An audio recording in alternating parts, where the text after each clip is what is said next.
तुर्की का मौजूदा संकट तुर्की इस वक्त अपने सबसे कठिन दौर से गुजर रहा है। देश की अर्थव्यवस्था लगातार कमजोर होती जा रही है।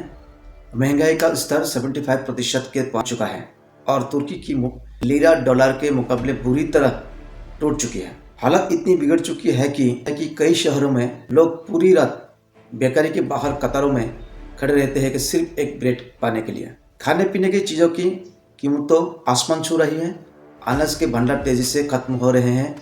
इसका सीधा असर आम लोगों की जिंदगी पर पड़ रहा है। गरीब और मध्यम वर्ग के लिए 2 वक्त की रोटी जुटाना भी चुनौती बन जा रहा है। इसी गंभीर हालत के बीच तुर्की सरकार ने बीते कुछ हफ्तों में भारत को 3 बार चिट्ठियां भेजकर तुरंत अनाज सप्लाई करने की अपील की, लेकिन अब तक भारत की ओर से कोई आधिकारिक प्रतिक्रिया सामने नहीं आई, जिसने अंतर्राष्ट्रीय हालातों में भी सवाल खड़े कर दिए हैं। तुर्की की मुश्किलें अचानक पैदा नहीं हुई।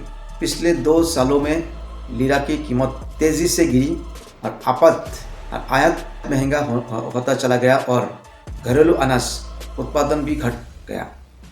रूसी यूक्रेन युद्ध ने हालात और बिगाड़ दिए क्योंकि सप्लाई चेन बुरी तरह प्रभावित हुए और तुर्की को मिलने वाला बड़ा हिस्सा रुक गया।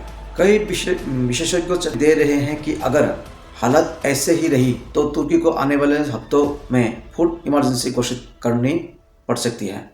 अनाज का स्टॉक बेहद सीमित रह गया जबकि ज़रूरत लगातार बढ़ रही है। अब सबसे बड़ा सवाल यही है कि तुर्की की बार बार की अपील के बावजूद हिंदुस्तान खामोश क्यों है। इसका जवाब सिर्फ आर्थिक नहीं बल्कि राजनीतिक और कूटनीतिक भी है। तुर्की ने कई अंतर्राष्ट्रीय मंचों पर भारत के खिलाफ कड़े बयान दिए, खासकर कश्मीर के मुद्दे पर। ICOC और संयुक्त राष्ट्र जैसे मंचों पर तुर्की की टिप्पणियां भारत को पसंद नहीं आई।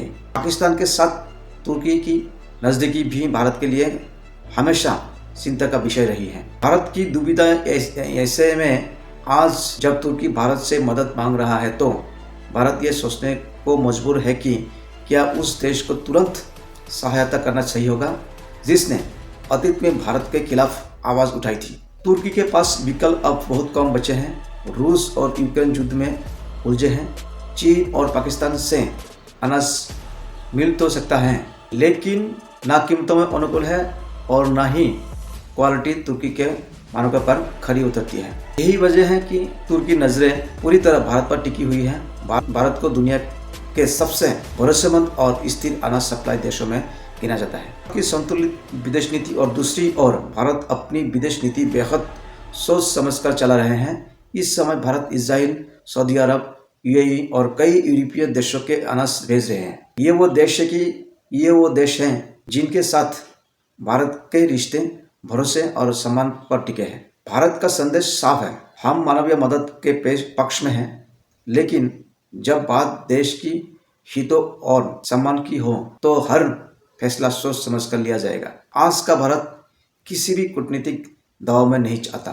तुर्की की अंदरूनी राजनीति के अंदर भी राजनीतिक माहौल गरमाया हुआ है।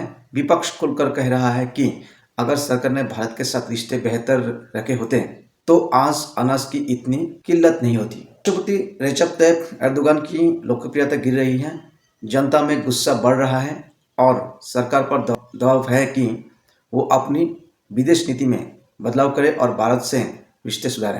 अब सवाल यह है कि क्या भारत तुर्की को मदद करेगा। इसका जवाब सिर्फ मानवीय जरूरतों पर नहीं बल्कि रिश्ते की गंभीरता और भारत के राष्ट्रीय हितों पर निर्भर करेगा।